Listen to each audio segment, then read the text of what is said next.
Welcome back to my channel. আজকে আমরা একটা নিউমনিক ডিজাইন করব। তো এটা হচ্ছে একটা টাইপোগ্রাফি বেসড নিউমনিক। টাইপোগ্রাফি নিউমনিক করার জন্য অনেকেই লেআউট ডিজাইন করেন, আমিও সেটা করি। সময় সুযোগ থাকতে আমি খাতা কলমে লেআউট ডিজাইনটা করে নিই, দেন ওই ফাইনাল আউটপুটটা আমি ফটোশপ বা ইলাস্ট্রেটর দিই। সো আজকে যে নিউমনিকটা আমি ডিজাইন করতেছি এটা টোটালটাই একটা টাইপোগ্রাফি বেসড এবং হাতে লেখা। আমি হাতে এর আগে কোনো খসড়া লেআউট করি নাই, আমি ডিরেক্ট করতেছি। এটা আসলে ডিপেন্ড করে সময় সুযোগ বা থিমের উপরে। সো আমার কাছে যেটা মনে হয়েছে এই নিউমনিকটার জন্য আমার হাতে লেআউট করার দরকার নাই, সেটা আমি ডিরেক্ট করতেছি। এটা হচ্ছে ফটোশপেই করা। ফটোশপ ব্রাশ, ডিফল্ট ব্রাশে, আলাদা কোনো ব্রাশ আমি ব্যবহার করছি না। ফটোশপের নর্মাল যে ব্রাশগুলো আছে, নর্মাল একটা হার্ড ব্রাশ দিয়ে করছে কাজটা। তো এটা হচ্ছে সুইফট ব্র্যান্ডের জন্য। তো নিউমনিকের জন্য প্রথমেই যে জিনিসটা দরকার সেটা হচ্ছে থিম। এটা আসলে অবশ্যই একটা ক্যাম্পেইন বেসড নিউমনিকটা করা হয় আসলে কোনো একটা ক্যাম্পেইনের প্রমোশনের জন্য। সেটা কোম্পানির নির্দিষ্ট কোনো অফার বা অন্য যে কোনো একটা বিষয় হইতে পারে বা কোনো দিবস পালন। সো এটা হচ্ছে নর্মাল ক্যাম্পেইন করা, আলাদা তেমন কোনো থিম নেই। তো যে কারণে আমি খুব বেশি একটা থিমেটিক বা কোনো কিছুতে যাই নাই, আমি নর্মাল টাইপোগ্রাফি বেসই করার চেষ্টা করতেছি সুইফট ব্র্যান্ডের জন্য। প্রতিদিন 5 মিনিটে টয়লেট ক্লিন, শেষ পর্যন্ত খুব সম্ভব এইরকমই লেখাটা। তো যারা ওয়াকামে লিখেন তাদের জন্য জিনিসটা ইজিলি বুঝবেন আমি কীভাবে কী লিখতেছি বা কোথায় কী করতেছি। এই মুহূর্তে যে কাজটা আমি করতেছি সেটা হচ্ছে ব্রাশে লিখছি এবং যেসব জায়গায় আমার কাছে মনে হচ্ছে একটু কারেকশন করা উচিত, আকার রসইকার বা কোনো মাত্রার জায়গাটাতে ছোট বড় করা শেপের চেঞ্জের জন্য, তো আমি ইরেজ করতেছি। নর্মালি জাস্ট ইরেজার দিয়ে ইরেজ করে নিচ্ছি এবং ব্রাশ দিয়ে লিখতেছি। তেমন কোনো কিছু নেই, বাড়তি কোনো কিছু নেই। যারা নর্মালি লিখেন, ক্যালিগ্রাফি বা টাইপোগ্রাফি লিখেন, ফটোশপ হোক ইলাস্ট্রেটরই হোক, ওয়াকামে অথবা মাউস দিয়ে, যেটা দিয়ে যে মিডিয়াতে লিখেন না কেন, তারা বুঝবেন, খুব ইজিলি বুঝবেন জিনিসটা। তো লেখার জন্য আসলে এটা যেমন আমি ওয়াকামে করছি, অনেকে মাউসে করেন, মাউস দিয়ে সেটা সম্ভব। এটা আসলে ডিভাইস কেন্দ্রিক, এক এক টাইপোগ্রাফি এক এক রকম হয়। আমি ওয়াকামে লিখছি, আমার কাছে নর্মালি যেভাবে মনে হয় পেন্সিলে কাগজে কলমে লিখলে যেরকম, ওয়াকামটা আসলে সেরকম।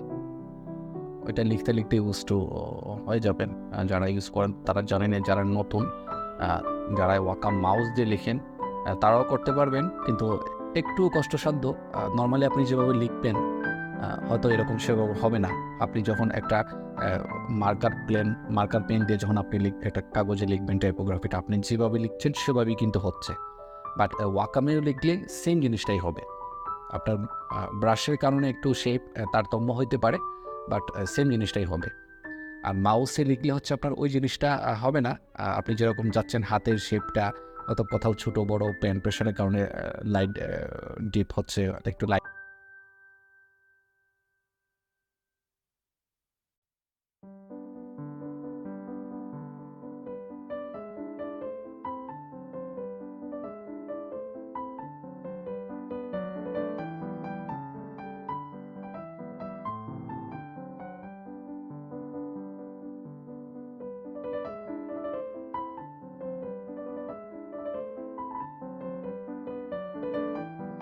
হচ্ছে কোথাও।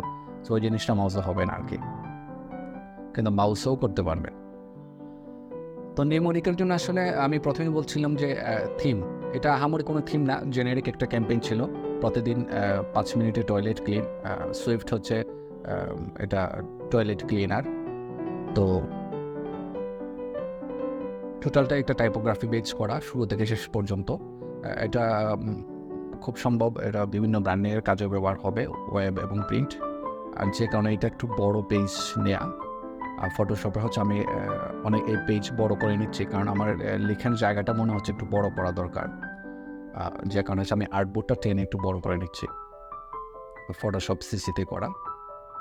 আর কালারিংয়ের জন্য আসলে ড্রয়িং সব শেষে আমি কালারটা যখন চিন্তা করি, কালারটা চিন্তা করি ব্র্যান্ড কালারটা।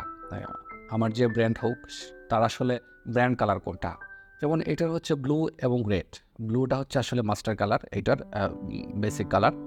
তো আমি চেষ্টা করব যেহেতু একটা ব্র্যান্ড প্রমোশন, ব্র্যান্ডটাকে যতটুকু রিলেট করে ক্যাম্পেইনের থিমটাকে অ্যাডজাস্ট করে রাখা যায়, মার্চ করে রাখা যায়, আমি সেটাই চেষ্টা করি।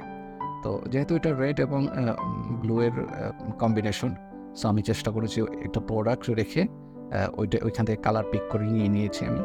সো ওই জায়গাটা যতটুকু অ্যাডজাস্ট করে রাখা যায় কালারের জায়গাটা, আমি সেটাই চেষ্টা করছি। আর প্রোডাক্ট আসলে রাখার কারণটা হচ্ছে আপনি যখন প্রোডাক্টটা রাখবেন তখন ইজিলি মানুষ হচ্ছে আপনার ক্যাম্পেইনটার সাথে রিলেট করতে পারবে, বা ওই মেসেজটা তাদের কাছে ইজিলি যাবে। কারণ প্রোডাক্টটা মানুষ অনেক চেনে, তখন অনেক সময় আপনার টাইপোটা বা নেমোনিকটা দেখার আগেই মানুষ প্রোডাক্টটা যখন চিনবে তখন ইজিলি রিলেট করে ফেলবে, ও আচ্ছা এই ব্র্যান্ডের ক্যাম্পেইন আসলে। আর এটা আসলে করা উচিত। যদি দিন শেষে আসলে আমরা প্রোডাক্টের প্রমোশন, কোম্পানির ব্র্যান্ডিং প্রমোশনের জন্যই কাজ করি, সো আমার ক্যাম্পেইনটা আসলে তখনই সার্থক। যেহেতু এটা একটা কোম্পানির কাজ, একটা প্রোডাক্ট ব্র্যান্ডিংয়ের কাজ, সো আমার কাজটা তখনই সার্থক যখন আমার প্রোডাক্টটাকে আমার ক্লায়েন্ট পর্যন্ত আমি পৌঁছে দিতে পারবো। ডিজাইনারের জায়গা থেকে যতটুকু করা যায় সেটুকুই করা উচিত। সো এটা কাইন্ড অফ একটু পলিটিক্সও বলা যায়, যে পলিটিক্স করতে হয়, টেকনিক্যালি প্রোডাক্টটাকে ঢুকায় দিয়ে দিতে হয় যাতে কাস্টমার ওই পর্যন্ত পৌঁছানো যায়। আর এটা সুন্দর তখনই হয় আসলে যখন আপনি প্রোডাক্টটাকে রাখবেন। সেটা যেমন এটা সুইফট ব্র্যান্ডের, এটা হইতে পারে অন্য কোনো যে কোনো একটা প্রোডাক্ট।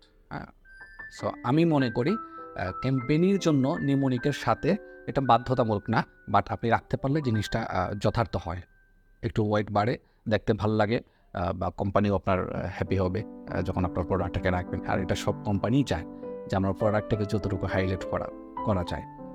তো আমার জায়গা থেকে আমি সেটাই চেষ্টা করছি। আর আসলে টেকনিক্যাল যে ব্যাপারগুলো, আহামরি তেমন কোনো কিছুই এখানে আমি ইউজ করি নাই।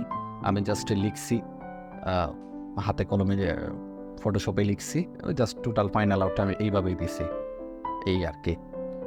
ঠিক আছে, ভালো থাকুন, থ্যাংক ইউ।